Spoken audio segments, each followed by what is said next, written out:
the distinguished discoverer. It's like you have to come up with your own fairy tale in order to make yourself seem important and smart enough and actually up on things. Also, there was this character called Hillary Quinton. Look at that image, as this weird Trump-like king figure is actually the one that you're supposed to support. So because she's a Quinton, you hate her, but this guy who's a dictatorial king, you're supposed to like him. Okay, 2 and 2 don't equal 4 in this world. Also, by the way, this is the best part about this, Burbank.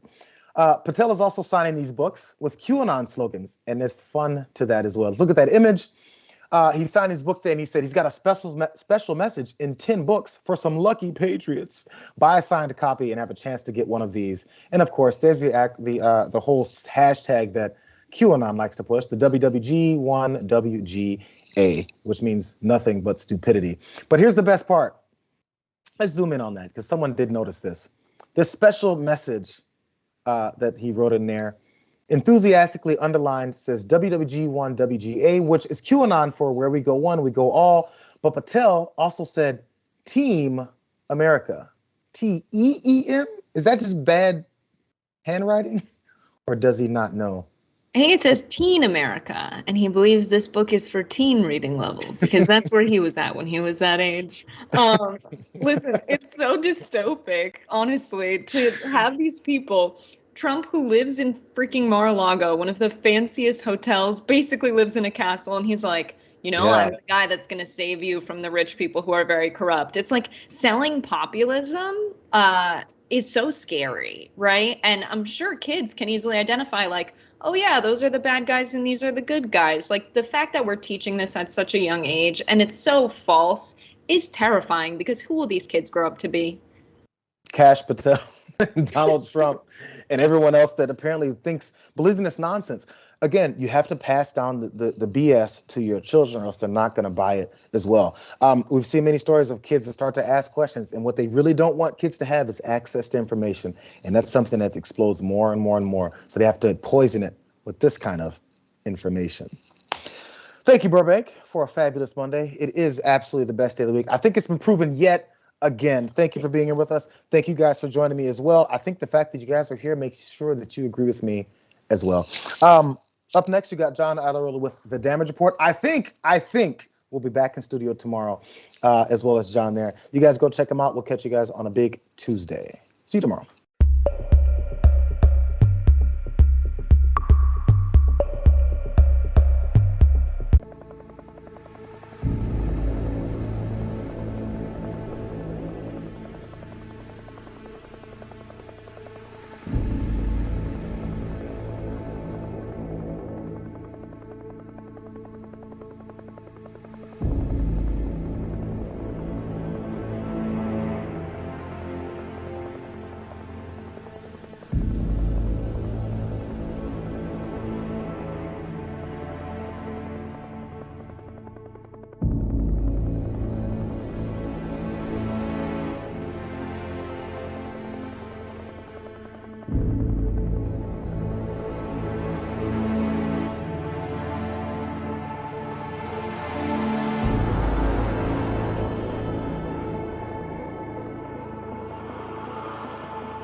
Welcome back, one and all, the Dragon Squad. It's a fantastic Monday with me, John Iadarola, and Francesca Fiorentini making one of her few remaining appearances ever on the show. Francesca, welcome back.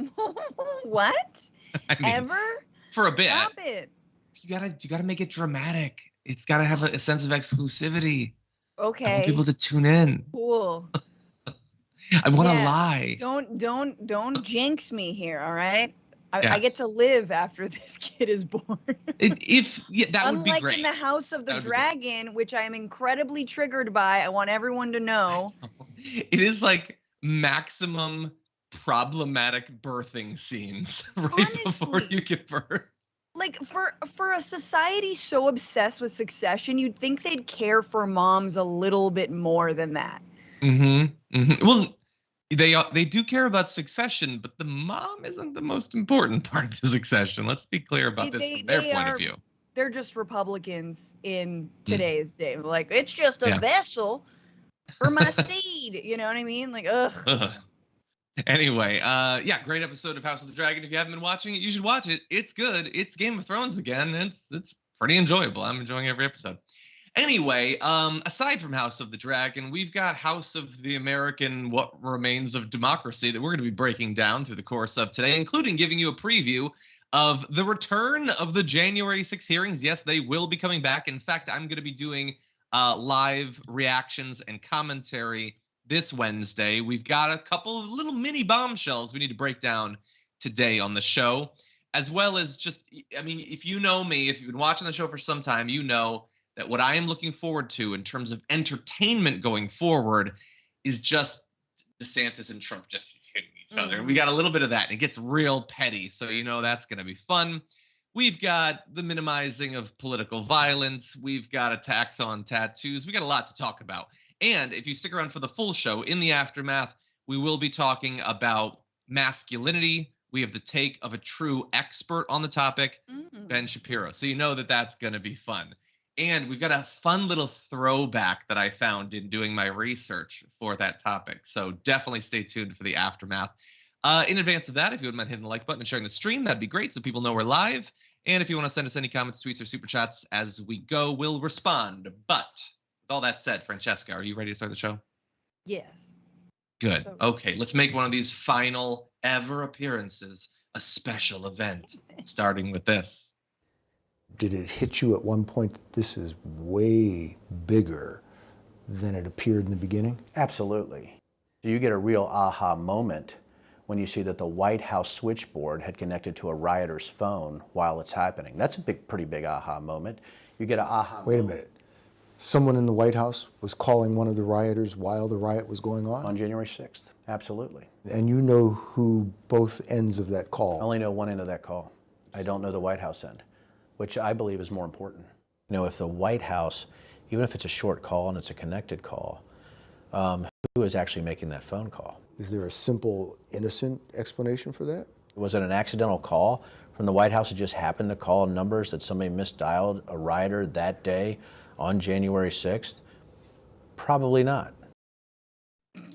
Well, look, I believe in being fair. We can't say definitively that it is impossible that someone accidentally butt dialed a random number and that random number happened to go to one of the people that were in that moment storming the Capitol. That is possible.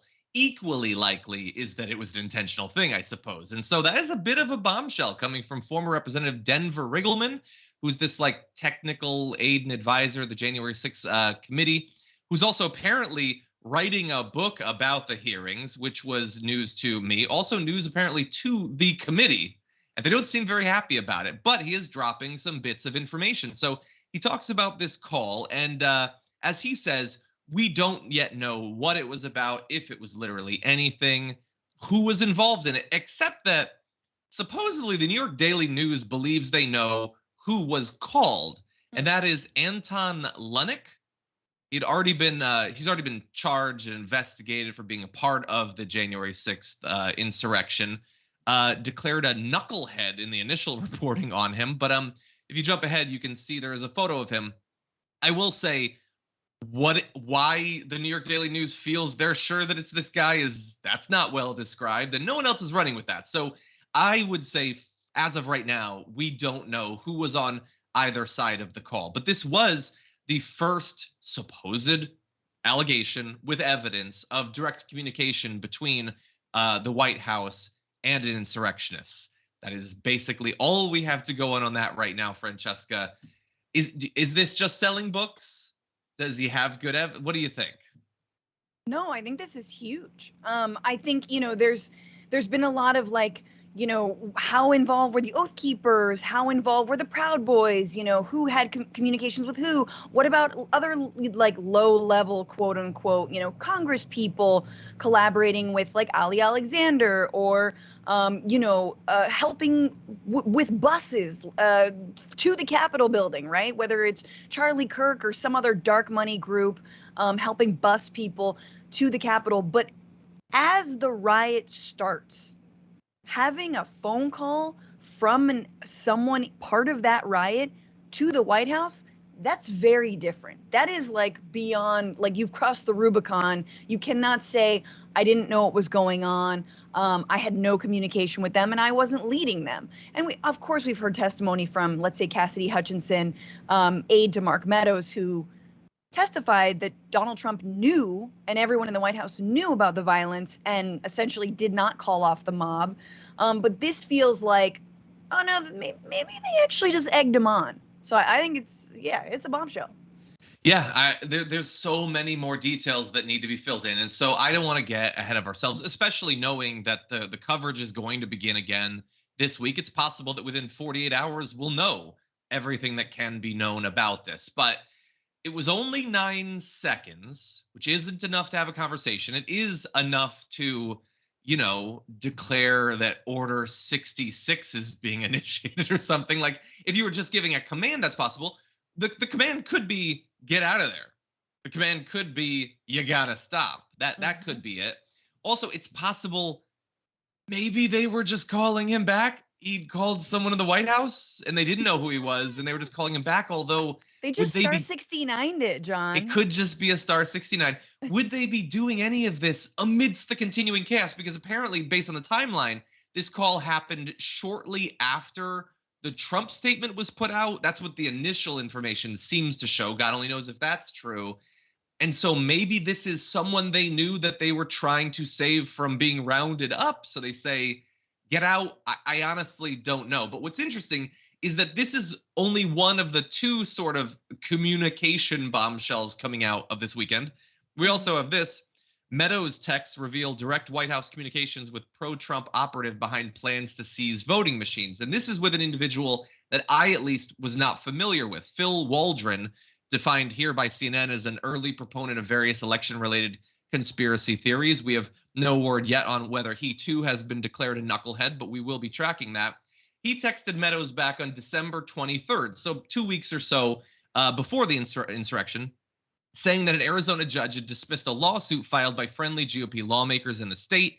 The suit demanded state election officials hand over voting machines and other election equipment. They were looking for some evidence, any evidence. Can I have an evidence? Please, sir, I'd like another evidence of voter fraud or whatever. And in relaying that news, he says that this means that opponents can engage in delay tactics over them getting the information. No information ever came out, but Waldron defined the effort in Arizona as, quote, our lead domino we were counting on to start the cascade to overturn the results of elections that didn't feature fraud. Just to be clear, Meadows responded to those texts saying, pathetic. And that's actually exactly how I would have responded, but it's really all in the delivery. I think we would have meant something different. So that isn't with an insurrectionist. And in fact, the texts come half a month before the insurrection. But again, it's someone in the White House directly involved in the various mishmash of efforts to overturn the results of the election, Francesca. Yeah, I mean, the fact that there's some rando with a direct line to Mark Meadows tells you everything you need to know about this attempt to steal the election in 2020. And we had attorneys general, can never get that right. We had the attorneys generals also testifying, and the lieutenant attorney generals testifying to the January 6th committee that essentially they were being sent YouTube videos about Italy Gate and how supposed satellites were flipping votes to Biden from Trump. And they had to watch those, I don't know, hour-long videos and then legitimately investigate whether or not they were based in reality. Lo and behold, not based in reality, based in an actual basement of, probably a 14-year-old that cooked it up while they were really high. But like, do you understand just like this pipeline of crazy to being legitimized? And you see that here, and we've seen it throughout this entire effectively attempt to steal the election. Yeah. It's just, yeah. Can you imagine being one of those people that has to sort through all that stuff? They were so desperate. They're looking for literally anything anybody posted on TikTok. Like how, CERN is going to open a portal to another dimension and through it will come another version of Trump who is still president. I don't know, but someone in the White House had to watch that. Yes. Anyway, we'll see. These are two more little threads that maybe they'll tug on in the hearings later this week. We will be doing live commentary, so stay tuned for details on that. But what can we expect in these January 6 hearings now that they're back? The last time there were a lot of bombshells. It's been some time since then. We've had the whole classified documents thing. What can we expect out of these? Well, we might get a referral for prosecution of the president. Although if it does come, they're saying it's going to have to be unanimous. As Representatives Adam Schiff and Liz Cheney, they say that they do believe that Trump committed wrongdoing in relation to the riot. No real surprise there, but that it will require a unanimous declaration. Schiff told Jake Tapper, "We operate with a high degree of consensus and unanimity. It will be certainly, I think, my recommendation, my feeling that we should make referrals, but we will get to a decision as a committee. And we will all abide by that decision, and I will join our committee members if they feel differently." So he's at least signaling he's open to, they come out of this with no referral, and then we just go on about our lives and wait until the next insurrection or something. But he does say, "I do agree that there have been several laws broken, and it is, I think, apparent that there is evidence that Donald Trump was involved in breaking several of those laws. When Congress does find evidence that people have broken the law, it is not always the case that it makes a referral. But in circumstances like these, I think that's the better part of the argument." So, by the way, them making the referral, I don't even know how significant of a move that is, because in theory, the DOJ has also been investigating this independently. Maybe the hearings will come up with some evidence that the DOJ hadn't found, which would be embarrassing. And that combined with the referral could lead to them actually doing something. But I kind of feel like Merrick Garland's going to do what he's going to do, regardless of what Adam Schiff and Liz Cheney think about it. But what do you think? I mean, I think when it comes to the committee itself, given that the Republicans on it are Kissinger, who decided not to run for re-election, and Liz Cheney, who has decided to do what a Cheney has never done, which is take like the actual moral right road, like that, I think the committee will unanimously agree and refer criminal charges. Getting Congress on board is a whole other can of worms.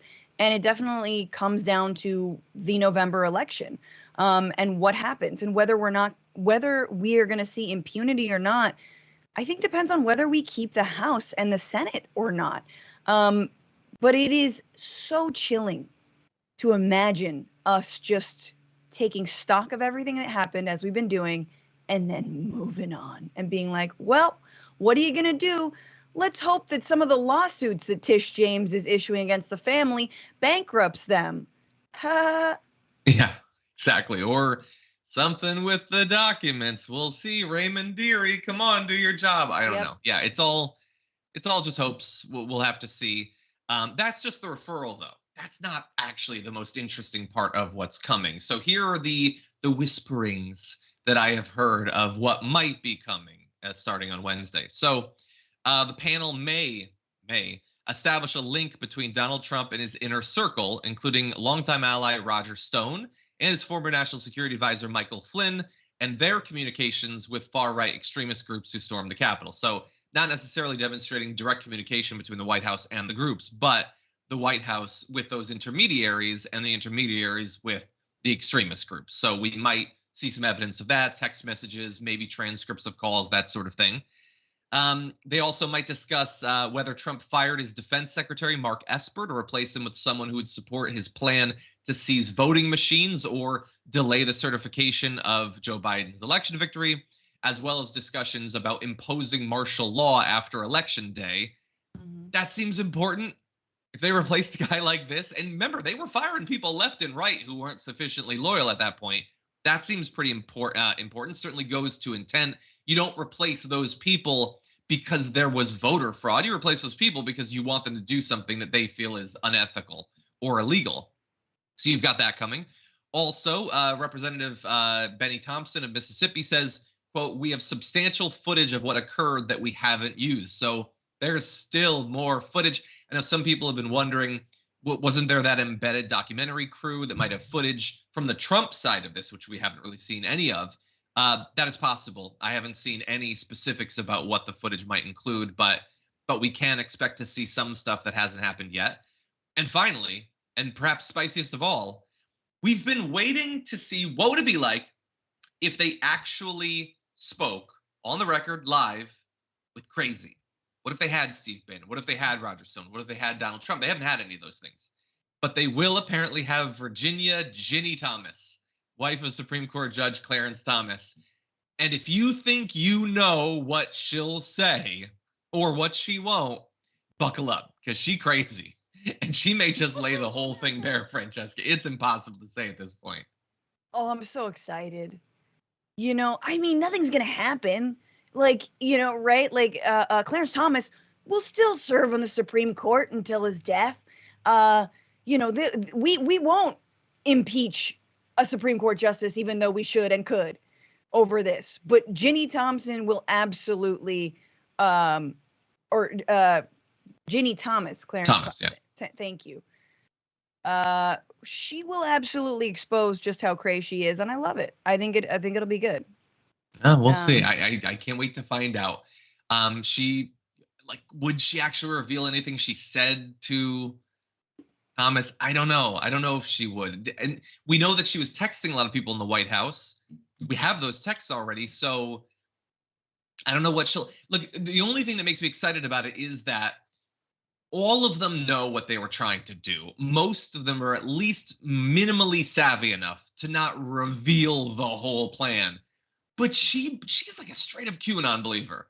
Yeah. Like, she may think that I will initiate the storm by revealing all. Like, we honestly don't know. So personally, I know there's going to be a couple of hours of coverage, Jessica Burbank, and then I'm going to be taking over. I just pray that she goes crazy on my watch, because I want to cover that. Yeah, you got to fight Jessica for that. I always hate when it's like you have to do the handoff and it's getting really good. I mean, we'll probably see a version of like the Kavanaugh defense, like, you know, like what is a devil's triangle or what is, you know, whatever. And he's like, it's when you go to church and the Holy Spirit, like whatever the hell he says. Because with Ginny, it'll be like, so what is the Kraken? And she's like, well, I have an aquarium in my home, and there is a small little octopus in there with the fish, and that is the Kraken.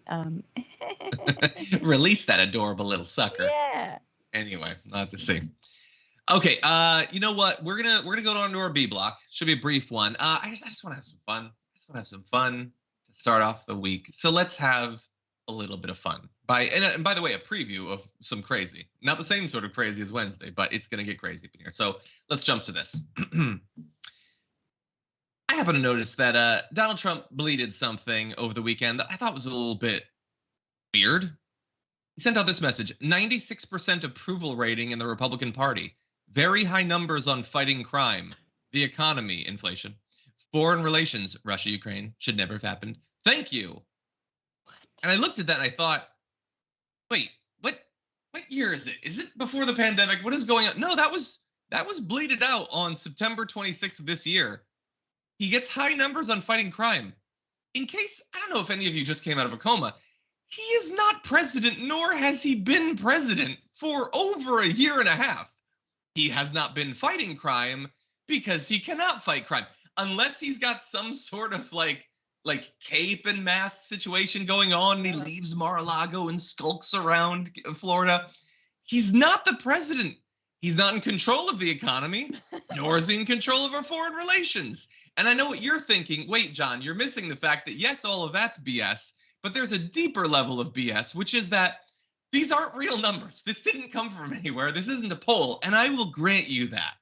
But I take it as a given that he's making up all of this. He's making up that he can be evaluated on things that he's not president to deal with. But more importantly, why? Why bleat this madness out over the weekend? Well, I don't think it's that difficult to figure out why. Because while those numbers are fake, there are real numbers that he clearly saw and is very worried about. And that includes this new poll from ABC News. 47% of Republican and conservative leading independent respondents said that they support Trump as the prospective party nominee next cycle, while 46% oppose the idea. So he's 1 point positive, but that represents a 20% drop in support from 2020. Mm-hmm. So since 2020, when we've had him talking about the big lie and all the craziness, 20-point drop, making him just barely above water. And when real numbers like that are out there, when you feel like, oh my God, am I bleeding in the water? Oh my God, is there a DeSantis-shaped shark tasting that blood? Then sure, maybe you're going to want to jump out there with some fake numbers about how great of a job you're doing as president. What do you think? Yeah, I just love him pulling that out of nowhere.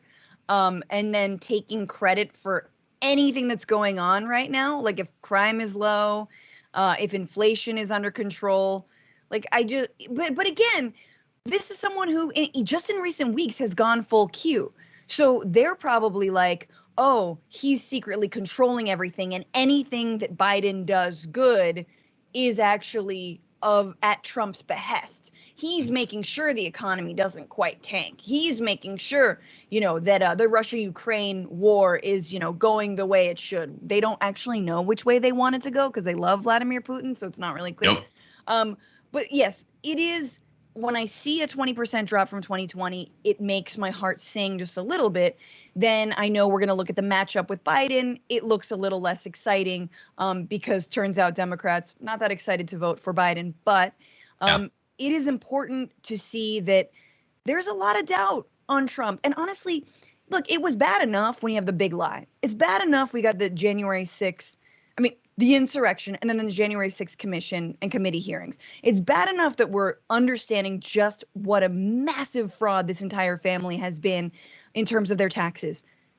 But then you got this self-inflicted wound with the documents that, unlike tax evasion and unlike, I don't know, I guess the coup's pretty on the nose. But, someone who might think, well, the election was stolen. It's just so simple. You don't take secret classified documents to your home. Yep. And it's really as simple as that. That was on him. That's on him. He did that to himself. And so it's like, it's a bridge too far. So I do understand the dip. I do too. Now let's briefly mention what you alluded to there, which is that despite this drop, and again, this drop is about preference. It isn't necessarily about whether they would still support him if he were the candidate. He's probably doing fine there, but it's about whether he will ever become the candidate.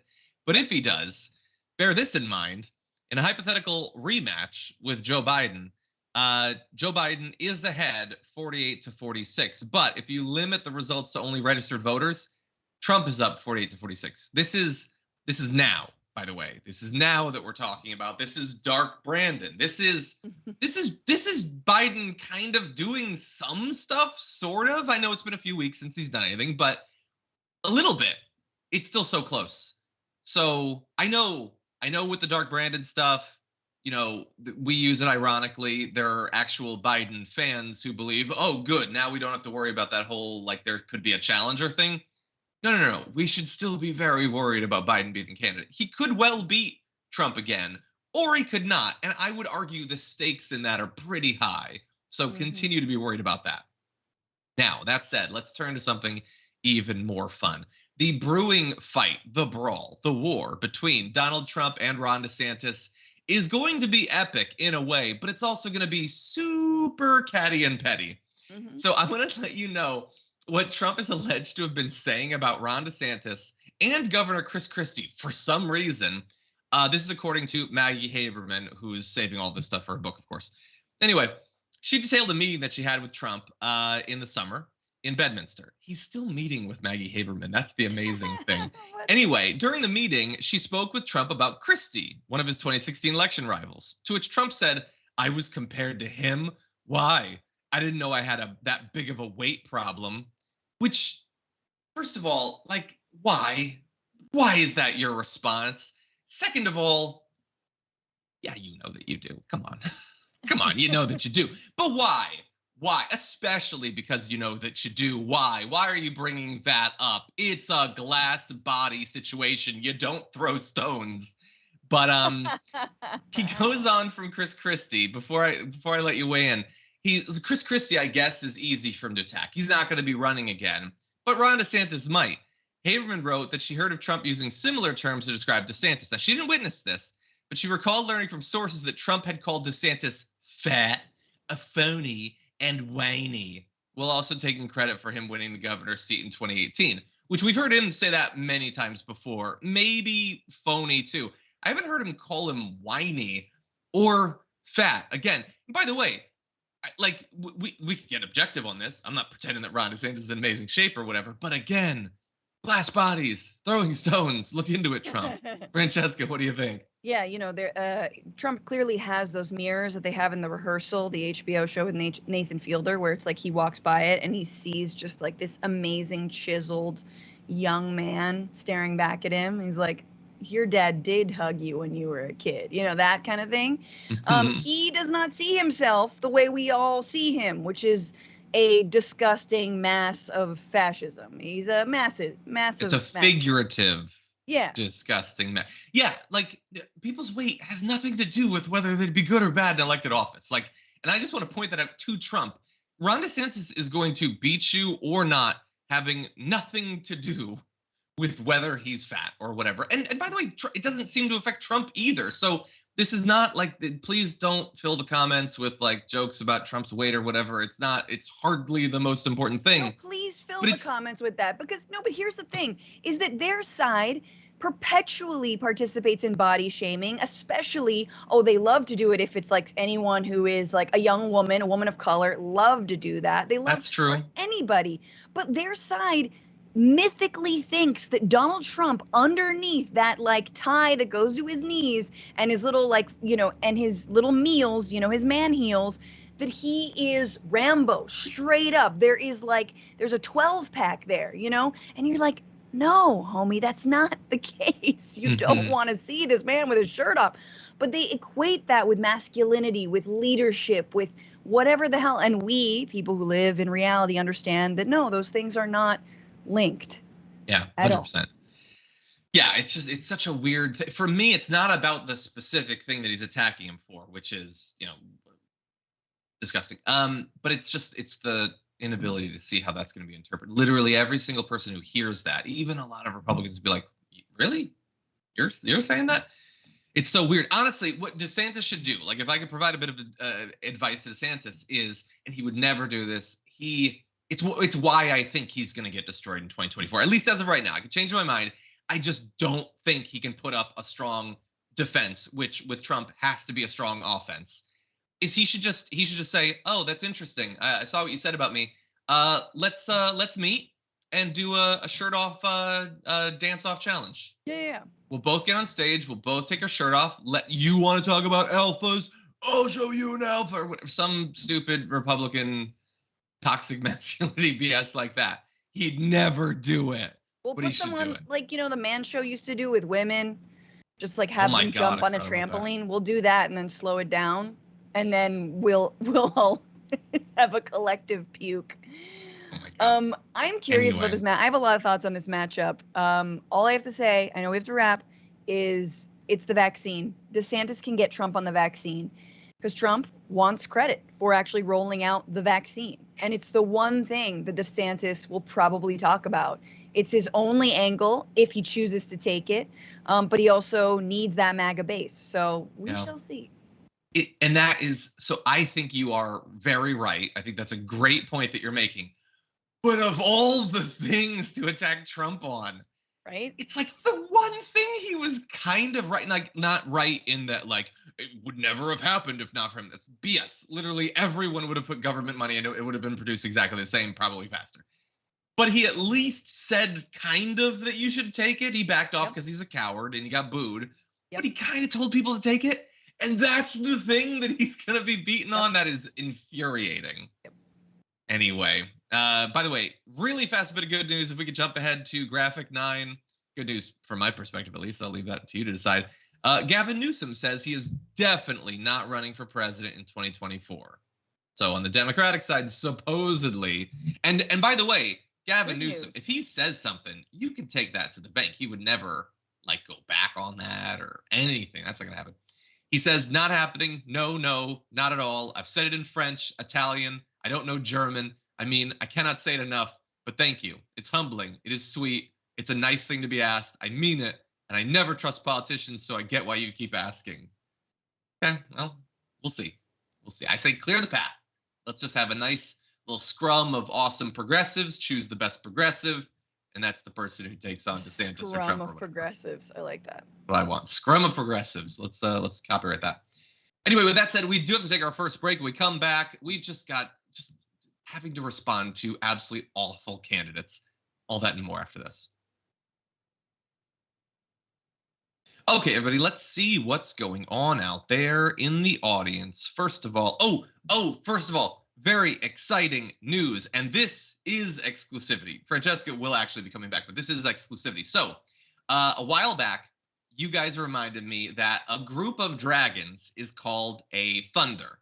And so we joked on the show about making a Join the Thunder shirt, sort of patterned after World War II propaganda posters. So they did it. Those crazy people over at Shop TYT created a Join the Thunder t-shirt, but there's a catch to this one. This design isn't complete. They decided to surprise me with it, and I want to make some variations on it too, but I also really like this one, so we're doing everything. What we're going to do is we're going to release this design as a limited time only shirt. So if you go to shoptyt.com, this version of the Join the Thunder shirt is out right now, but it is going to be for a very limited time. And then we're going to make other little variations and stuff like that with Look at your face. You're like, I don't know if you should join this thunder. You're like, Edwin took a great photo, but it's a photo of me. So that's the best that I can do. I don't do photos really. Anyway, he did a good job though. But Join the Thunder at Shop TYT. I do like it. Okay, so what's going on? Members' comments. Travel Nurse Dragon says, John, why didn't the J6 committee consult with you about messing with Big News Wednesdays? No. You must understand. I wanted to make sure that it was a big news day, so I told them, you're starting on Wednesday, and they were like, yes, sir. That's how it went. The Duck Dragon says, I'm not the president either. Can I take credit for gas prices going down? You can, in fact. And can I point out that I'm getting very good reviews for my French onion soup. I'm now rated 10th in men's tennis nationally. You can just say things, even if you're not competing in that venue. And it's just true. That's how stuff works. I'm going to be performing at the halftime show in the Super Bowl. That's awesome. Yeah. No. Not only are you going to be performing there, you've already gotten great reviews on it. Oh, great reviews. Incredible. 96% approval. Yeah. Ridiculous. Anyway, Carmen V has been a member for 3 months on YouTube. It says, good morning, John. Good morning, Fran. Fantastic Monday. What a great way to begin the week. Indeed, I agree. Thank you. Oh, yeah. Lisa of Parvati Therapy, welcome to Tier 2 membership. At Tier 2 membership, you get access every week to the top 10 list that Francesca and I record. This week, we're going to be breaking down the 10 fictional character deaths that hit us the hardest. This is going to be a fun one. It's going to be an emotional one. Another special event on TDR. There might be some tears, so tune in. Anyway, Suspicious Pergola says, John, the chat is on fire, and your big, strong, muscly arms only have time to save one of the dragons. Who do you save? No cowardly answers. Well, the principle that I have always abided by is the one that we're taught on planes when it comes to our oxygen masks. First, you have to save yourself before you can save anyone else. So I will be saving me. That's not what you were expecting, was it? My big, strong, muscly arms will be holding myself. That's such a Trumpian thing. I think the one who should be saved is me. Me. Most important. I think you would all agree you should burn and I should live. Anyway, okay, so I'm going to say Suspicious Pergola Forbeszilla. I'm going to say Forbeszilla, who's been a member for 10 months. It says, most of us know star 69. We also remember, get off the internet. I need to make a phone call. The dial-up noise is forever in my head. I know a lot of our audience members don't know at all what we're talking about. They don't know about any of this stuff. Anyway, what it's like to dial up on a modem or something. Anyway, we'll be right back. We got more news coming. Okay, so normally I try to time eating close enough to the show that it'll tide me over. I am getting very dangerously hungry, and I don't know what that's going to do to my political commentary, so everyone buckle up.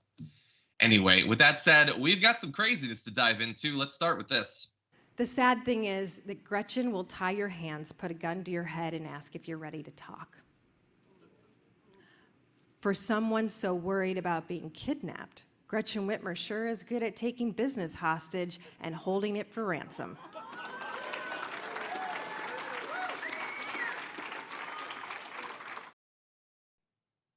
So some of you that pay attention to politics a lot on a daily basis probably reacted with shock to that. Others might think, wait a second, the kidnapping, is she saying what I think she's saying? Yes, she very much is. Tudor Dixon, real name, we checked, gubernatorial nominee for the Republicans going up against Gretchen Whitmer, who was, of course, the target of a kidnapping plot where they would have kidnapped her and then who knows what afterward. Physical violence, sexual violence, assassination. We don't know what they would have done. Tudor Dixon has now made it a part of her stump speech to mock that, to mock Gretchen Whitmer being scared of being kidnapped. That is a thing she is doing, not behind closed doors, as if that would make it right, in front of cameras, enthusiastically. And I guess we shouldn't be surprised. I guess this is where the Republican Party was always going to go. She's got other variations on this as well. At another campaign event later in the day, she doubled down. She joked that Miss Whitmer had looked unsure of what was going on as she held President Biden's hand during his recent visit to an auto show in the state. Quote, the look on her face was like, oh my gosh, this is happening. I'd rather be kidnapped by the FBI. I don't even know what the FBI part is. I don't think that Tudor does either. But the point is, you remember how she was almost kidnapped? They were going to like haul her away and probably kill her. You remember that thing? Let's do some topical jokes about it, Francesca. So I don't know much about Tudor Dixon, but I know she's the worst. Yeah, she's got kind of a stone cold C-word vibe going on and there's no pizzazz, like it takes someone like Tudor Dixon to make you miss someone like Lauren Boebert or Marjorie Taylor Greene, who at least put a little sass into their horrible lines celebrating political violence. But no, Tudor Dixon, just someone else wrote that for her and she spit it out. She got a laugh line and an applause. And then she was like, yes, Fembot unleashed. Like she's a frightening character. And I think it is really striking her point is about business, right? That yay business, she's going to handcuff businesses. And I love the right still trying to peddle these lies around business as if all we should do in our lives, that Michiganders, that's what's going to help them, is if they just bow down to big business that has made hand over fist money in the pandemic. And by the way, has forced more women and mothers out of the workforce because we can't get basic things like paid maternity leave, paid family leave. That, oh, yeah. Let's just please bow down to business even more. This is a woman who's says she's pro-family. And that, of course, and she's pro-family because she's anti-choice, which is somehow not dissonant for Republicans, even though 60% of people who seek abortions are already moms. Anyway, so it's going to fail. Honestly, I'm going with the woman who survived an attempt on her life. That's pretty badass, I would say. And I don't think this strategy is getting Dixon anywhere. Yeah. I mean, look, she's just the latest to take this kidnapping plot and try to imply that it wasn't something serious. But we should take it seriously. We have to take it seriously. How do you normalize political violence? This is how you normalize political violence. Make it a joke. You make it routine to question, well, is it really that serious? And this can come in a lot of different forms. The kidnapping plot, well, was it really serious? Tucker Carlson, a week ago, calling the coup, the January 6th committee, January 6th insurrection, a nonviolent election integrity protest. My God. This is how people died. People died at that event. This is how you do it. And like, so I've said for a while, and thankfully this still hasn't happened. If somebody, God forbid, finally brings their AR-15 to a campaign event and guns down multiple Congress people, if you think, well, then that's gonna be a line, and Fox is gonna be like, oh dear God, what have we done? What have we been encouraging? No, they will immediately leap to trying to find some way to imply that no, secretly the guy was on the left that did it, or he was Antifa, and you don't think they're going to be making memes joking about it, about the slain Congress? That is going to happen, and this is one step along that path.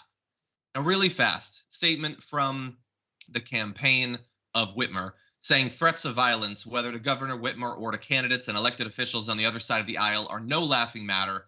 And the fact that Tudor Dixon thinks it's a joke shows that she's absolutely unfit to serve in public office, which is totally true.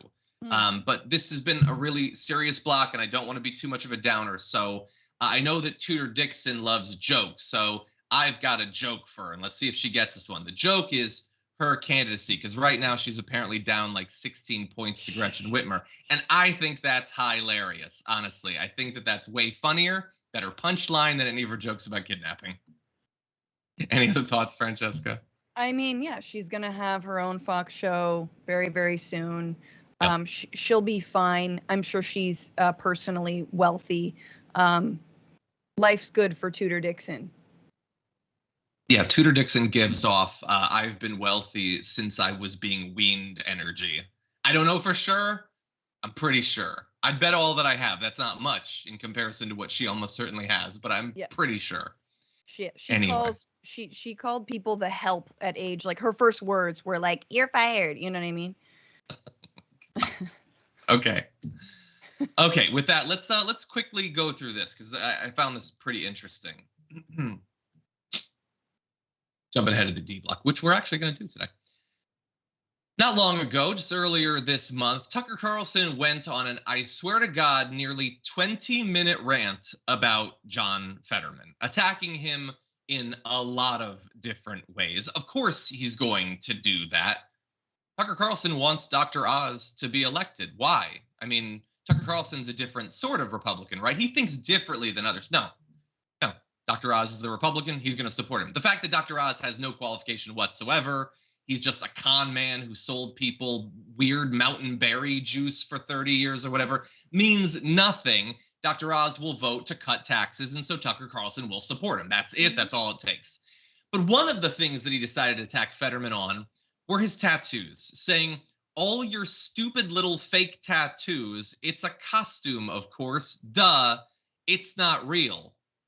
That is moronic, and he, of course, is going to be shown to be wrong there, but he is confident that his fans will never find out about that. But we do need to set the record straight, and he did set the record straight. John Fetterman, he explained the meaning behind his tattoos in an op-ed. He says, initially, I get that etching art permanently onto your body isn't how most politicians would express their connection to their communities, partially because for most politicians, they have no connection to their communities. But he goes on to explain his tattoos, saying, I have 9 dates tattooed on my right forearm. Each one is a day on which someone died violently in Braddock, Pennsylvania while I was mayor. Gun violence and violent crime might be jokes to someone like Carlson, but they are very real to people in towns like Braddock. The first one that I tattooed on my arm is 1/1606. That's the date on which Christopher Williams was shot dead while delivering pizzas. This was a man about my age at the time. He had a 12-year-old daughter. I just couldn't get over the fact that he was never going home to her. Another tattoo reads 2307, the date that 23-month-old Naya Page was found dead after her father sexually assaulted her and left her in the bitter cold. Her tiny footprints in the snow led an officer to the body. And I have 9/16/13, the date Darrell Royalton, a father of 2, was found dead in the yard next to his mother's home after being shot 3 times. That's why I have these tattoos. They're not some costume. They're reminders of the people we have lost and what I am fighting for. Both the dates on my right arm and the 15104 on my left, Braddock zip code, are personal to me. Ooh. They're not going to see it, Francesca, but if they were, that is just devastating. have the balls to have this man on. Have him on your show, Tucker. And then if he stumbles, you can make fun of him for having survived a stroke. My guess is actually he'll get a lot of your viewers on his side. He can explain his tattoos to your audience. But that gives me chills. This is someone who didn't do that for a political stunt. This is someone who didn't know that he was going to run for Senate, right? He had no idea. He was just trying to be a good leader, and he was trying to remind himself of who he fights for. Tucker Carlson is someone who is not responsible to anyone, to any constituency. He doesn't care of the lives that he puts in danger, doesn't care of the people that he's inspired to commit mass murder. The only tattoos that Tucker Carlson condones are the ones that are Nazi symbols, the ones on the mass shooters who've been inspired by his rants about the Great Replacement theory. But no, someone who actually has tattoos that are meaningful, that are defending the innocent, the young, the victims of crime, no, doesn't care about those. And yet he goes on and on and on and on and on about criminals, goes on and on. Oh, Fetterman smokes weed. Oh, that means he's going to be light on criminals. No, no. So I love this setup. I can't believe he just allowed this to happen and let Fetterman walk in and be like, no, let me really explain what I'm about. Yeah, it's again, Tucker doesn't care, I guess, because all of it, like he's talking about Fetterman wearing a costume. All of this is a costume. All of this is cosplay. All of this is theater. Tucker Carlson doesn't care about any of this. Tucker Carlson cares about the number in his bank account and the bank accounts of other incredibly wealthy people like him.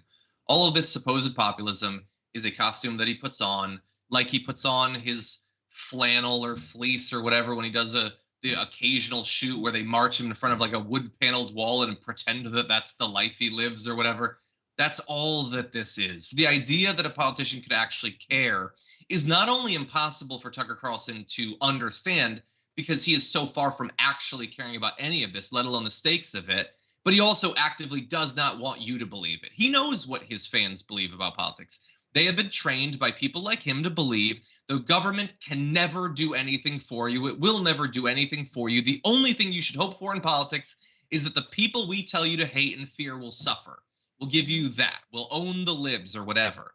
And someone who actually cares about this, that wants to improve the lives of their constituents, that is so fundamentally opposed to how they approach governance.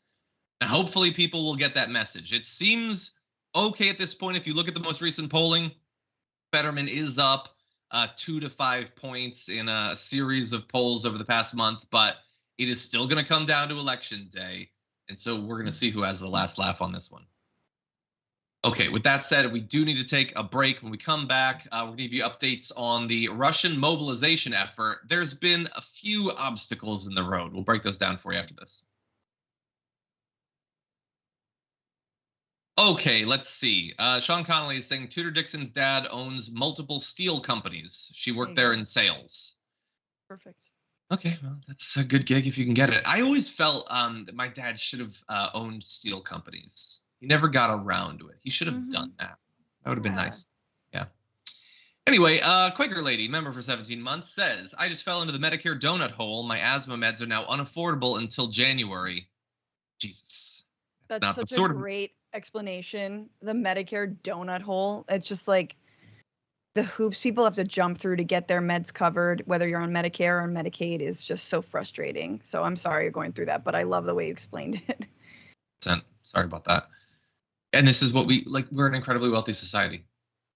It's going to leave people like that. Carmen Marie has been a tier 2 member for 21 months, says, good morning, Dragon Squad, my perpetual 13-month anniversary for the 6th time. How can that have been a bug for like 6 months at this point? I don't understand it. Anyway, Grant Stanfield sent in a super chat saying, hi, John and Francesca. I'm traveling to Italy, Monaco, and Switzerland for a bit, so I'll miss your live shows, but I'll be back just in time to watch the very first Unbossed with Nina Turner, which is coming October 17th. By the way, I assume that if you're traveling to Italy, Monaco, and Switzerland, you won't be seeing our live shows, but I don't think you'll be missing them that much. I think you'll have stuff to do. Yeah, what a humble brag. Sorry. I know, totally. I'm in Monaco. I need to go tour the globe. Yeah. Dick move, Grant Stanfield. No, I'm kidding. Hope you have a good time. I need to go to Italy. Or just I need to eat some pasta right now. I don't know which it is. But I want one of those things. Yeah. Anyway, Mina the Singing Dragon says in a super chat, having a morning, hurricane headed towards me, DeSantis still in charge, Italy electing a fascist, continuing the West's right-wing trend, trying to channel my inner John Oliver. So what can we do? Yeah, it's rough. It's rough. And, you know, stay tuned for the Brazilian election. That's going to be an exciting one with, I'm sure, some fun aftermath. Anyway, Pittsburgh Dragon says, chat is in 100% agreement. YouTube TDR live chat is the best chat. You lose, Twitch. That was Pitchfork's Dragon, not me. Take it up with Pitchfork's Dragon. Anyway, Musically Mag says, finally told all my family, so I got to tell the Dragon Squad. Surprise for me, but I'm pregnant. Terrified, but so excited. Baby dragon due April 1st. Musically Mag's, congratulations. That's awesome. That's so Congrats. cool. It's Nice. those first few weeks that are like, oh no. I mean, you know, and if it's wanted, but yeah, it's scary either way. Exciting, Yeah, 100%. scary though. Well, congratulations. Okay, Jason Ray says, please let Jack Nicholson play Ginny in the documentary remake about this thing. Damn right I ordered the Red Hats to raid the Capitol. Nice. I actually get that reference now because I watched that movie like a year ago. Anyway, really fast. Oh, we'll get to more comments. I've been trying occasionally during the pandemic to watch old movies that I just never saw, but that everyone knows. I watched Roadhouse for the first time. Have you seen Roadhouse? You know, I've never seen it. It is a bananas movie. It's you probably know that it's about Patrick Swayze being like a bouncer at a bar, right? No, Well, but I love that. It's a good premise. It is shockingly violent. I had no idea. Movies back in the 80s were wild. There's a ton of nudity, needless nudity, and a ton of incredibly graphic violence. Well, if it's They don't make Swayze, movies like you need that you need some butt if it's a Swayze film. You get some butt. You get some Swayze butt. You get some other butt. So tune into Roadhouse for butt. Anyway, okay, we have only 7 seconds left. So we're going to turn to more of your comments in just a little bit. But first, important news coming up after this. Okay. By the way, they're remaking Roadhouse. With? Jake Gyllenhaal. I don't know about that choice. Of all of the people, first of all, there is a correct answer to who could potentially pull off the Swayze role in Roadhouse. I will leave it to the audience and see if anyone guesses correctly. I'll reveal my pick in the aftermath. There is one correct answer. You'd have to wait a few years, but there's one correct answer. Anyway, I feel like they're not legal yet. That makes me creeped out. That's not what I mean. You gotta wait a few years to see this but once you do. Find out which of the kids from Stranger Things it is after this. No, it's the legal person. Jesus. Okay. Anyway, there's some good guesses actually in the chat. Well, I'm gonna save some of those. But anyway, we need to get to news, which we're gonna do now. Let's start with this. What you're seeing here is footage outside of a recruitment center in Russia, which of course would be involved in doing the mobilization that Putin has ordered. And that is a person throwing apparently a Molotov cocktail at it. And that is not the only incident happening at these recruitment centers. So if you've been wondering, how is the draft going? Not great, actually. A Russian man shot the head of a local military draft committee in Siberia on Monday. He was called up to fight in the war in Ukraine, shot the official. Video shows 2 military officials on stage in front of a group of new recruits who's been called up to fight in the war. Suddenly a gunshot rings out. We're, of course, not showing this. And one of the officials collapses as everyone else runs out of the enlistment in panic. Nobody is going to go anywhere, the man shouted moments before opening fire, citing eyewitnesses. The official was apparently Alexander Vladimirovich Elisiv, military commandant who runs the local draft board in the Irkutsk region. He's apparently in intensive care in an extremely serious condition. The shooter has been taken into custody. Reportedly was upset that his close friend had received a draft summons despite a lack of military experience. And so, as we talked about last week, they said it's just going to be people who've previously served. That is not how it has actually gone down. Now, most have not responded by attempting to assassinate draft board officials, but you have a Molotov cocktail. You have the shooting. You have a man ramming his car into the entrance of a different recruiting center in a southern town. I mean, look, it's just multiple instances of violence. I'm sure there are people who are thrilled to go, excited to likely die in a needless war in Ukraine. I don't know. But some of them are not happy about it. They don't like how this is escalated. They don't feel like there's any point in them going and dying. And the violence, of course, is unacceptable. You can't attempt to assassinate officials, Francesca, but the people are fighting back, and apparently one of the only ways they know how.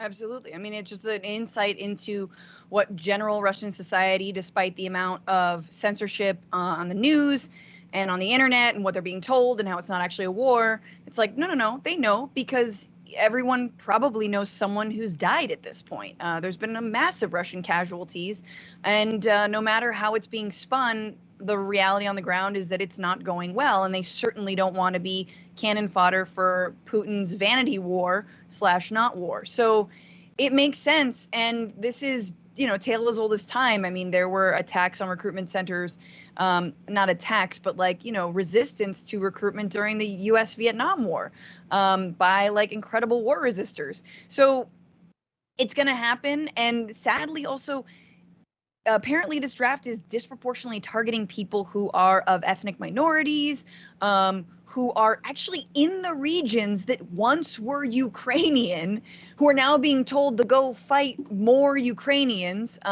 So it is not falling evenly on the Russian people in and of itself, but yeah. Yeah, 100%. More details just to give you a sense of the vibe in Russia. Vladimir Putin, allegedly, according to an independent journalist, announced the limited mobilization for the special military operation, the draft for the war, in regular people speak, and then immediately escaped to his secret palatial complex near Lake Valdai, halfway between Moscow and St. Petersburg. So he went to his fancy house in the woods, basically. He's apparently been resting his, quote, body and soul. Oh, God. To put that. At the luxury complex, which is situated within a forest. It boasts a 3-story spa building, complete with a float pool and mud bath, and a personal beauty parlor. Oh, he's doing a little bit of work on himself. What do you know? Well, And a do coffin you, where boo? he sleeps. Exactly.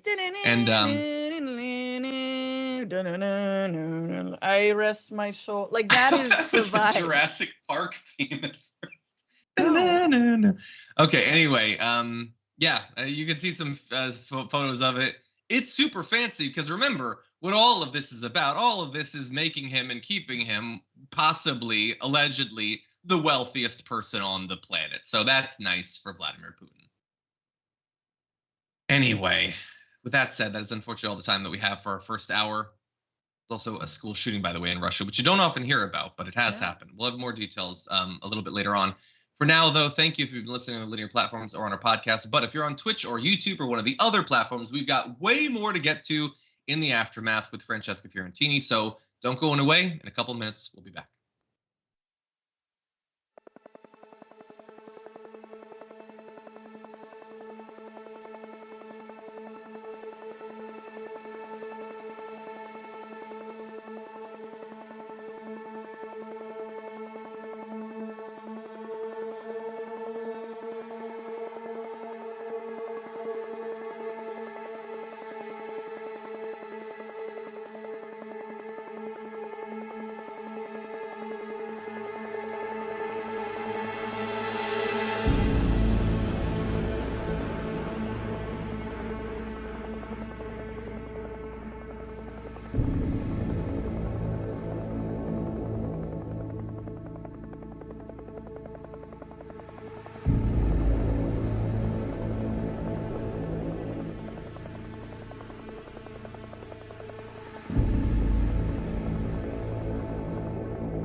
Welcome back to the Aftermath, everyone, with me, John Iadarola, and Francesca Fiorentini. Francesca, I hear you performed last night and you killed. That's what I heard. That's true? a lie. I performed on Saturday with Ben Glebe, and it was very fun. Thank you. But I also have the Bitchuation Room podcast coming up tomorrow, 1 p.m. Pacific, 4 p.m. Eastern. You guys should all check out. It's going to be good. We're gonna Got any guests coming on? Yes, I got 2 guests. We're going to talk about Georgia voting with Eli Day, journalist, and also we're going to talk about Iranian protests with Iranian comedian Zara Nourbakhsh, and she's great. So yeah, Awesome. Check that out. Also, I'm going to host the main show today at 4. Me and Jank just sparring, Ooh, exciting. That's a rare pairing. I got to see that. Yeah. Well, we've got a lot of news that we're going to get to in just a sec, but first I wanted to give you updates on one of the stories that we've been tracking. That is this reboot of Roadhouse. So anyway, first of all, I saw some people who were like, hey, I think that Jake Gyllenhaal do well. He's got range. And I saw that and I thought, that is the first time I've seen someone say that they're a fan of Jake Gyllenhaal. That's awesome. I'm kidding. I don't have anything against Jake Gyllenhaal. It seems like the most random. It seems like, honestly, like you could just pick anyone then. Anybody could play the role. So who's your pick?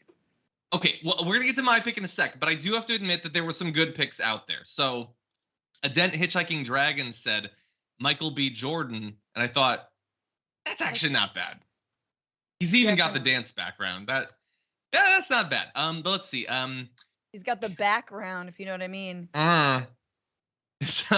Torch Crimson says Zach Enron. I think they mean Efron. I love the idea of the corporate liaison. I guess. Ryan Gosling. No, I get it, but don't make it Ryan. No, he's too pretty. Yeah, Chris Evans. Maybe. No. Brad Pitt would be the mentor figure now at this point. He's 58 years old. Anyway, Tom Hardy. I think that these guys are, a little bit on the too old side. No. Tom Hardy's too old. No, but Patrick Swayze was like 60 in all these movies. Like Patrick Swayze was 37. I know because I looked it up after I saw the movie. But anyway, but I think he looked younger because he's so healthy. In Dirty Dancing, he was way too old. I mean, that was part of it, but like you're like 35. Yes, he was too old. Yeah, but she was 16. Anyway, Sam Elliott should definitely be back in it. No, my thing was wait 6 years and then do. I'm gonna blank on his name now. Spider-Man. Tom, what's his face? No. What's his name? Oh my God. He can do it. He's got Tom in like 6 years. Let him age up a little bit. No, just sweet fit. No. He plays a superhero. He's got a dance background too. He knows gymnastics and all that. Clean. I bet he could sell the fighting better. That's all I'm saying. Tom Hardy's only 45. September 15th. Ooh, early Virgo. Love it. Tom Hardy. Ugh. So dreamy. You know, Tom Hardy just won, I think, jiu-jitsu competition like a week ago. Oh, suddenly I don't like him. Oh, sorry. No, he's into MMA or whatever. Ugh. Anyway, yeah, he's going to host a podcast. Yeah, he's clearly an anti-vaxxer. Damn it. Obviously. He doesn't get this whole woke trans thing. Anyway, this is all not true. Anyway, okay, wait. Mark says, watch his umbrella dance routine. This kid's got moves about Tom Holland. It could be Tom Holland. Well, it's not going to be. They're doing Jake Gyllenhaal. But anyway. Okay, with that said, I guess that's enough. The bouncer of a roadhouse does not need to know how to dance with an umbrella. No, but Are you kidding me? But you got to have the Swayze factor, and Swayze is a dancer that informs his performance. Okay, well then Channing Tatum, obviously. He's too big. I don't know. I guess that's fine. You can do Channing Tatum, I guess. Too big. No such thing. Go on. Oh my God. Anyway, thank you, Wiley Gilbert. I see you there on Twitch. J-Dog as well. Thank you, a fellow Connecticut person. Thank you, Chipmunk PDX.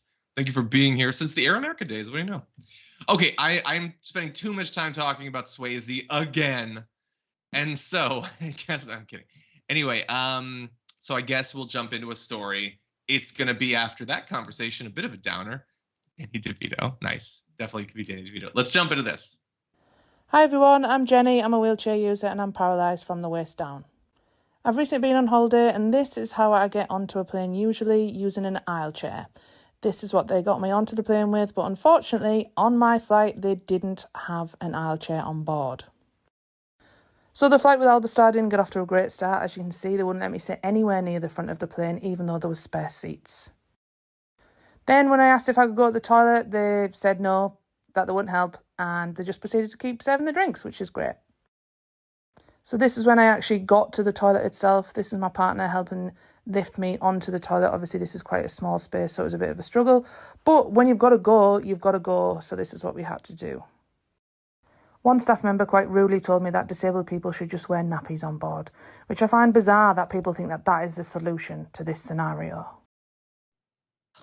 Can you imagine either being told that or choosing to tell someone that after all of what had already happened, which Jenny does a great job of recounting there? It is just devastating. Literally nothing good happens on planes anymore. And a lot of stuff that I would have never thought of, how bad it is happening regularly. Having to drag yourself up the aisle because they didn't want to, I guess, put the thing where people weren't even sitting. There was space. I don't know what their policies are. I don't. But I don't care also. This clearly cannot be the way that you treat people. People who spend hundreds and hundreds, in this case, of pounds, because it's from the UK, to fly, being treated as an inconvenience. Jenny Berry is the whole point of the flight. People like Jenny. That's why this is happening. You cannot make people do this. You can't subject them to this sort of treatment. Francesca, what do you think? No, and the same goes for people who aren't able to fit into the very small seats on planes and have to buy 2 seats, and you're just like, that is not fair. This is incredibly ableist. It always has been. The fact that, yes, of course, front rows should be reserved for people with disabilities, right? Like that's basic stuff. And she's not alone. I mean, for those of you who are disabled or who know people in the disabled community, like, you understand this is not a rare occurrence. I have a friend who was forced out of his wheelchair upon getting into a plane brusquely and re-injured himself. This is someone who has been in rehab and trying to learn to walk again. Like, this does not happen on a rare, on a blue moon. It's all the time being treated like I don't know, just dehumanizing them. So this is disgusting to see, but she's so calm about it because clearly I think people with disabilities are used to just how much this society does not help them. I mean, and obviously, if it's the UK, if you're on a flight, it doesn't matter. If it's some a-hole parked in a handicap spot or an a-hole blocking the ramps, or like places not even having ramps. There's so many ways that this world should be designed for all people and is not. Yeah, no one should have to get used to this. I mean, there's a lot on planes that people should not have to have normalized. We're not even doing a full story on it, but I saw that there was a woman who had been she was trying to sleep with her head on the little flip down thing, and a guy in front of her who was apparently enraged by the fact that she bumped his chair at some point, slammed the seat back, hitting her head so hard that a week later she still had splitting pain from it. Oh my God. And they had to fight to get the flight attendants to care at all about what had happened. And in the end, the solution that they had was to just have him sit somewhere else. They weren't reprimanding him, anything. Eventually, when it became clear that charges were potentially going to be pressed, then they started to take it more seriously. And I understand the flight attendants have to deal every single flight with the craziest people in America who all have decided to fly simultaneously in the past couple of years. I get that, but this is no way. This is no way to treat people. Okay, with that, we do have to move on. I just realized, Marisa, we're gonna have to make a behind the scenes little switch. I think I'm gonna take H and put it last, just because there's something that we need to discuss today in that I block. Anyway, by the way, you mocked me, Francesca, for the Tom Holland, but I just saw someone posted with some umbrella emojis. I have newfound respect for Tom. Apparently he's got the moves. Anyway, somebody said, did Tom Holland bounce you out of a spot in a roadhouse? Okay, So here's how I'm going to defend Tom Holland as a choice, and also respond to someone who said, how could you say that Channing Tatum's too big? It's a bouncer. No, but that's the whole point.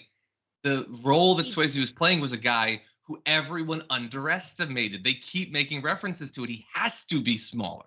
Right. But his dance moves are so wild. They're like, oh, you don't want to go in there. 100%. You could do anything with them tap shoes. Mm-hmm. Anyway, Jesus. Okay. You never see the Carlson like this before. Woo wee.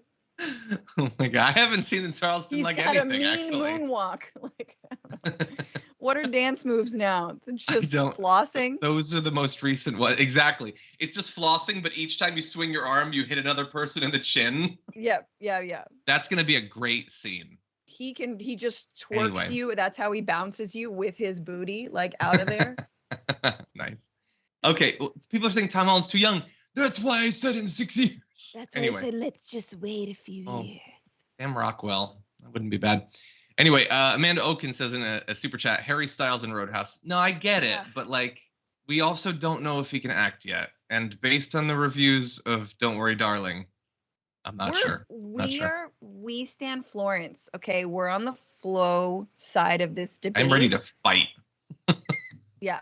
Olivia Wilde, loved you in house, but back off right now, okay? Anyway, can we just make the show just talking about movies and TV shows? Can we do that? Great. Fun. We've done that in bonus. I mean, in the members content. Just want to do it more. That's why me and my friends started the podcast. It's on the Patreon, by the way. Just discussing movies. It's just in these times we need it. Okay, Justin Timberlake, no. Oh. Anyway, with that said, let's jump back to politics. Starting with this. Will you remain a Republican, regardless of what happens in the next election?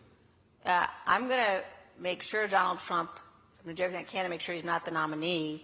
And if he is the nominee, I won't be a Republican.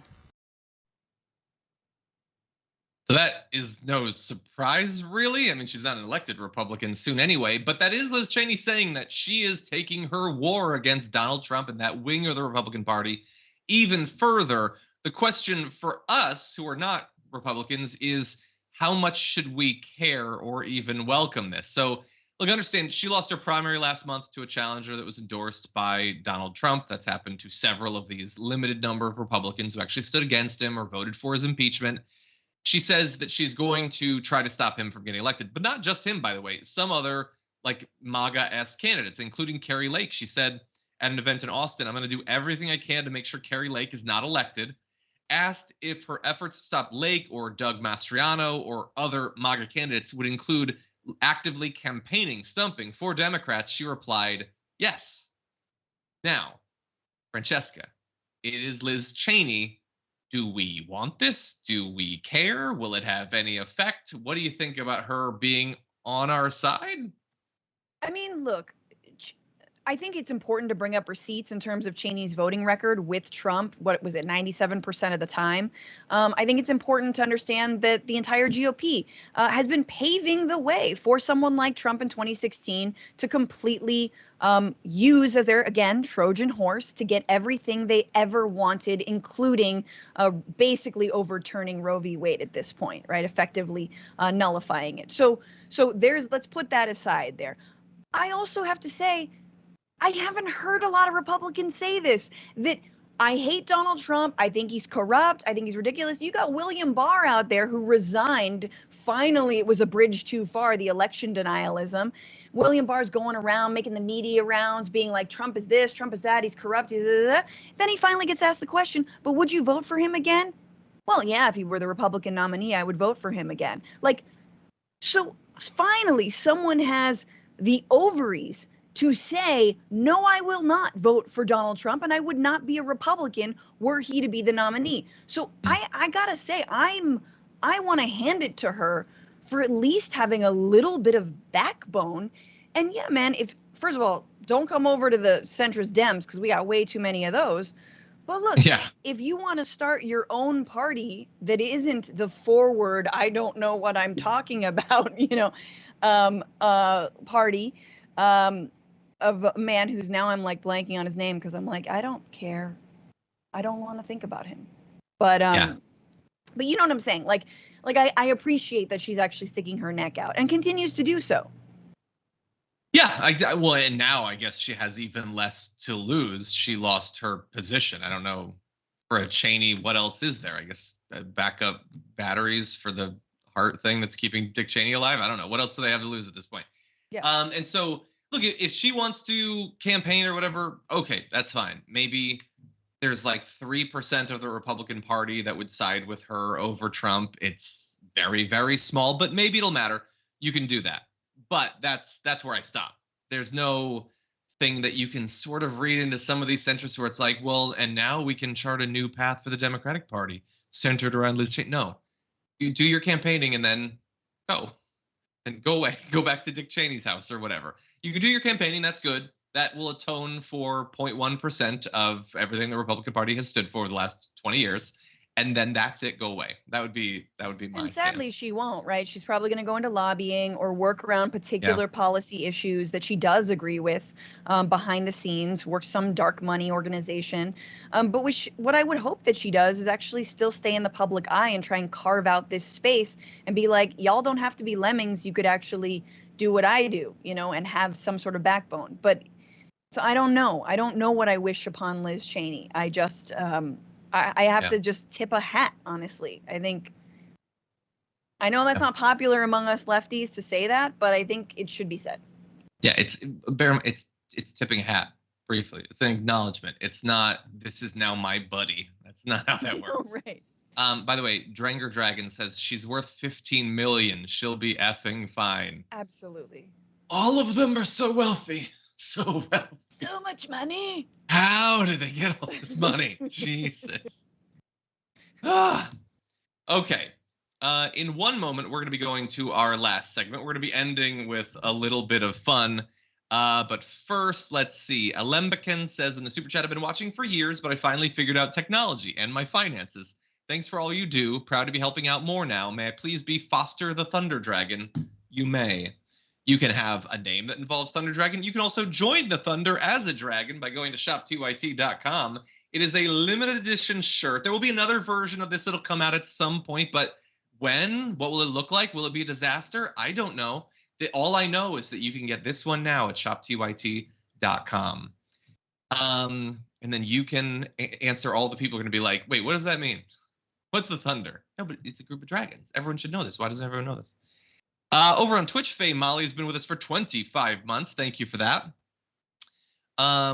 Jafar Cedo's been here for 5 months. Says, woohoo, another month. Keep up the great work, TYT. Thank you so much. Very nice of you.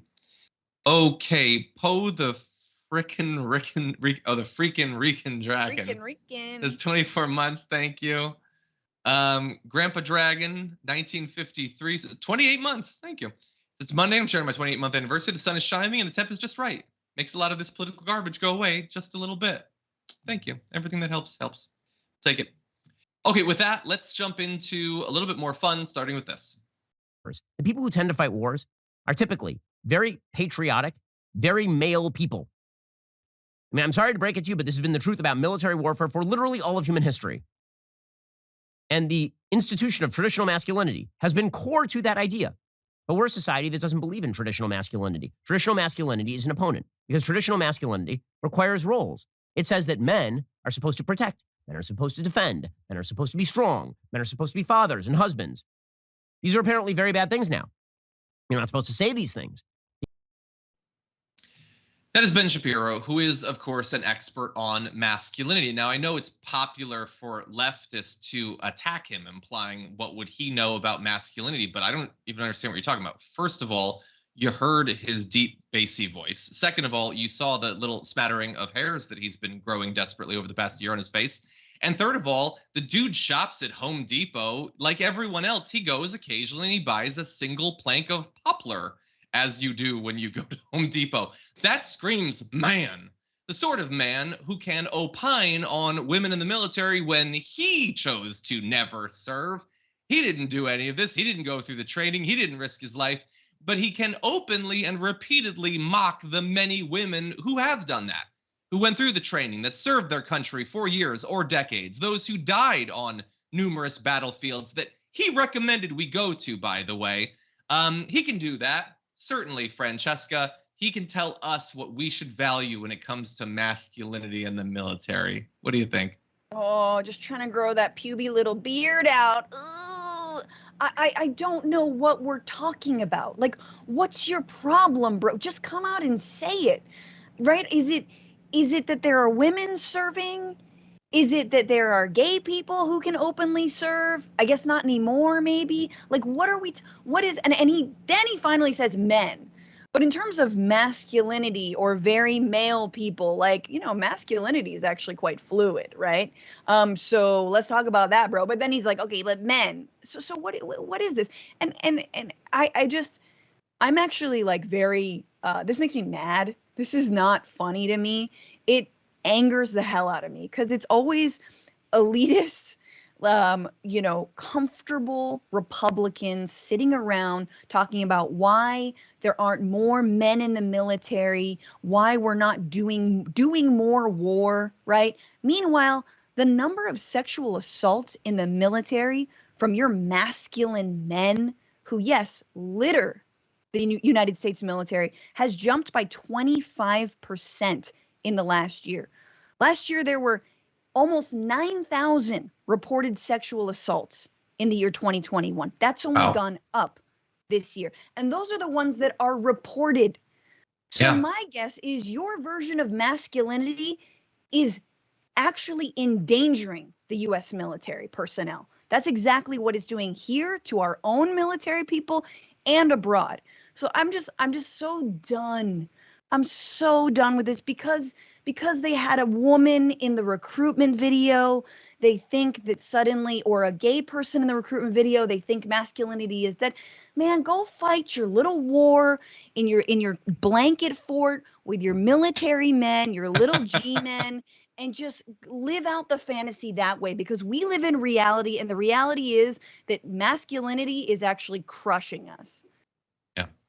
He has no idea what the problem is supposed to be. He just knows that he's supposed to freak out his viewers about masculinity or something. They're supposed to think, okay, the people in the military, not masculine. Guy who squeaks at a camera about masculinity for a few hours a day is masculine. That's what you're supposed to take away. Anyway, I wanted to your wedgie, bro. Like, you think this is really masculine? Come on, we can play this game too. But like, honestly, like, he doesn't have to compete with every man. He only has to compete with the other clones of him, and he's arguably leading the pack amongst them, I guess. So he's doing okay. Anyway, Vote Vets responded to him saying, "Hey, Ben Shapiro, our women warriors are among our best and bravest. How dare someone who's never served talk like this? It's an obvious point. He'll ignore it." But while I was doing my research on what he has had to say about women in the military, I came across a tweet of his from back in 2000, because he's been squealing about this for literally years. And he started by saying on masculinity, masculinity and femininity exist. Outward indicators of masculinity and femininity exist in nearly every human culture. And he goes on, it doesn't really matter. But I found a great reply to it, and it says this: "And yet your outward indicator would suggest you were a guppy, gestating in the real world, too pale to survive in sunlight, yet too weak to crawl back into the cluster of eggs from whence you came." And do you know who sent that? Hell yeah, dude. It's Francesca. I just randomly came across this tweet of his, and one of the first replies was Francesca absolutely owning him. I thought that was hilarious. And literally the only thing that made it better, Francesca, was a guy who replied to you saying, "Wow, sexual harassment for making a baseline truce." Typically an historically accurate statement. "And you're the better person." I didn't sexually harass him. I don't think guppies have gender. I mean, I think they're sexless. How are you sexually harassing him? What are you talking about? Anyway. Hell yeah, let me see that guppy body. I can't. How did you remember? How did you remember that you said that? Really I don't tweet very often. Oh, I don't tweet too often. She's got too much going on. Anyway, okay. That is unfortunately all the time we have. That's all the fun that we have for you right now. But we do have our top 10 list, which we're about to go and film. It goes out every Monday to our tier 2 and tier 3 members on YouTube. Today, the top 10 fictional character deaths that hit us the hardest. It's going to be an emotional roller coaster, and you can watch it by becoming a tier 2 or tier 3 member. For now, though, Francesca, thank you for joining me. I know you've got a show coming up tomorrow, don't you? Hell yeah, everybody check out the Bitchuation Room at Franny Fio on YouTube and Twitch. Awesome. You can also watch Francesca on the second hour of the main show with Jen Cougar later on today. Indisputable is up next, but for now, stay safe out there, stay sane out there. See you soon.